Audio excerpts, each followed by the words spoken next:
तुम्हें भी लगता है कि जो पुप्पो कह रही है वो सही है? मैं झूठ बोल रही हूँ। कागज के टुकड़े की कोई अहमियत नहीं है, कार की है, क्योंकि खुद तुमने अपनी जबान से की हुई। क्या पूछ रही हो तुम मुझसे? ऐसा कुछ भी नहीं हुआ है, कुछ भी नहीं। मुझे तकलीफ दे रही है, नजरों में गुनहगार करी है। आप कुछ बोले ना बाबा। खैर तुम परेशान मत हो, मैं ये बॉक्स पुलिस तक। नहीं हरगिज़ नहीं, मुझे दे, मैं फेंकवा देती।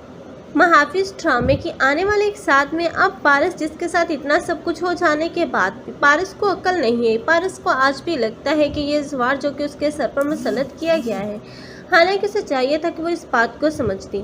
वो अब इस जवार को समझने की कोशिश करती, लेकिन अब वो है कि उसे अपने से दूर करना चाहती हैं। लेकिन पारस को समझ तो तब आएगी जब ये बेसात खुद जवार को अब हमेशा के लिए अपनी बेटी से दूर कर देगा, क्योंकि वो ये जान जाएगा कि जवार की लाइफ को भी ख़तरा है। लेकिन वो शादी तक, अब अपनी बेटी की शादी तक जवार को ही अब मुहाफिज के तौर पर पास रखना चाहेगा। लेकिन इसी दौरान अब पारस को भी एहसास हो जाएगा कि वो तो अब जवार से मोहब्बत करने लगी है, इसलिए वो जवार से अब मदद मांगेगी। जवार भी तो अब पारस से मोहब्बत करता है, लेकिन जवार नमक हरामी नहीं करना चाहेगा जब तक कि बेसात खुद ये रिश्ता तय ना करे। यहाँ पर तो ये सब कुछ जो कुछ भी अब जवार की आंखों के सामने हो रहा है उसे गलत लग रहा है, लेकिन वो इस गलत को रोक भी नहीं सकता, क्योंकि वो जानता है कि बहजाद को और पारस को इन लोगों से खतरात हैं। वो इन लोगों के सामने डटकर खड़ा रहेगा, मुहाफिज बनकर खड़ा रहेगा और कभी कोई आंच नहीं आने देगा इन दोनों बाप बेटी पर।